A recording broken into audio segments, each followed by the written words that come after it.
목요일 아침 청년 큐티 청큐의 전광호 전도사입니다.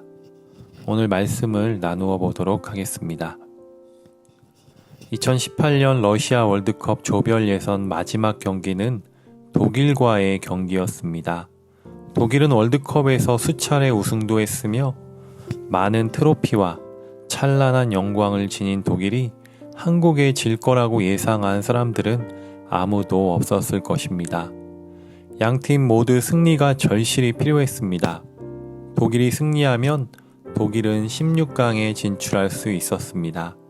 독일은 한국을 한 수 아래로 보고 당연히 이길 거라고 생각했겠지요. 왜냐하면 지난 월드컵 역사상 단 한 번도 조별리그에서 탈락해 본 적이 없었기 때문이었습니다.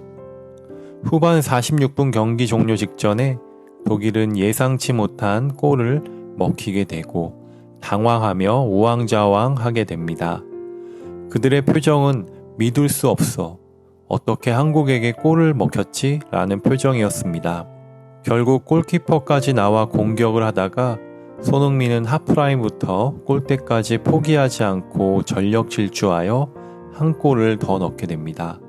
모든 사람들은 대한민국이 승리할 것이라 예상하지 못했으며 조별 예선에 탈락했지만 최선을 다해 경기에 임했던 대한민국 선수들을 향하여 아낌없는 박수와 환호를 보냈습니다. 우리나라도 한 수 아래의 실력을 가진 나라들과의 시합에서 드물지만 패배를 기록한 적이 있었는데요. 당연히 이겨야 하는 경기를 이기지 못했다는 것은 그들의 모습과 마음속에 패배하지 않을 것이라는 교만한 마음이 있었는지도 모르겠습니다.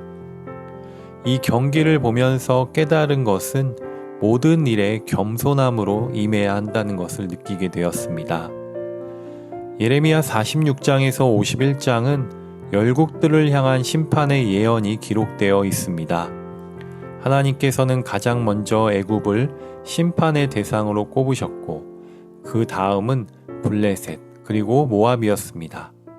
심판의 이유는 이스라엘이 하나님보다 애굽을 의지했으며 블레셋은 이스라엘을 계속 괴롭혀 왔었기에 세 번째로 거론된 모압은 교만함이라고 이야기합니다. 26절에서 30절 말씀을 살펴보면 모압이 얼마나 교만한지를 강조하고 있습니다. 반복해서 교만을 지적하다가 29절에서는 심한 교만이라고 말하면서 모압은 돌이킬 수 없는 교만함에 빠져 있다고 이야기합니다.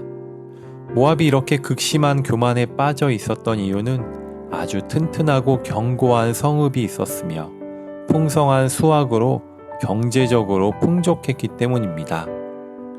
또 유명하고 화려한 도시들도 많았습니다. 34절 말씀을 보면 여러 도시 이름들이 열거되어 있는데요. 유명한 도시가 많다는 것은 그 나라가 얼마나 부강한지를 보여줍니다. 모압은 유명한 도시와 요새가 많았으며 경제력과 군사력도 막강했습니다. 자신들의 막강한 군사력과 요새가 있었기 때문에 절대로 망하지 않는다고 자만했던 것입니다. 이것이 바로 하나님 앞에서 교만함의 극치를 보여줬던 것이죠. 하나님께서는 그런 모압을 향해 30절 말씀에 보면 아무것도 성취하지 못하였다고 말씀하십니다. 겉으로 보았을 때는 강력하고 많은 것을 갖추고 있지만 실제로는 아무것도 이룰 수 없다는 것입니다. 하나님 앞에서는 우리는 아무것도 아니지요. 겸손한 마음으로 하나님의 하나님 되심을 찬양하고 하나님께 영광과 감사를 돌리는 삶을 살아야 한다는 것을 오늘 말씀을 통해 깨닫게 해주십니다. 아무리 많은 노력과 수고로 공을 쌓아 올려도 그것이 하나님 보시기에 선하지 않다면 그것은 헛된 것임을 말씀을 통해 보게 됩니다. 하나님께서는 겸손한 자를 귀히 쓰신다고 말씀하십니다. 아무리 부족할지라도 그는 하나님께 쓰임을 받아 하나님의 일을 능히 감당할 수 있는 사람이 되는 것입니다. 반대로 하나님께서는 교만한 자의 집을 허무신다고 말씀하십니다. 교만은 패망의 선봉이요 거만한 마음은 넘어짐의 앞잡이라는 잠언의 말씀과 같이 우리는 겸손한 마음으로 이 세상을 살아가고 겸손한 마음으로 하나님을 섬겨야 한다는 것을 오늘 말씀을 통해 교훈하십니다. 가끔 기분이 좋지 않을 때 독일과 한국의 경기 하이라이트를 찾아보는데요. 손흥민이 골을 넣었을 때는 정말 기분이 좋아집니다. 여기서 한 가지 더 중요한 사실은 이 경기를 당연히 승리할 것을 알기에 긴장하지 않고 편안하게 시청해도 된다는 것인데요. 왜냐하면 이미 우리가 승리한 거를 알고 있기 때문입니다.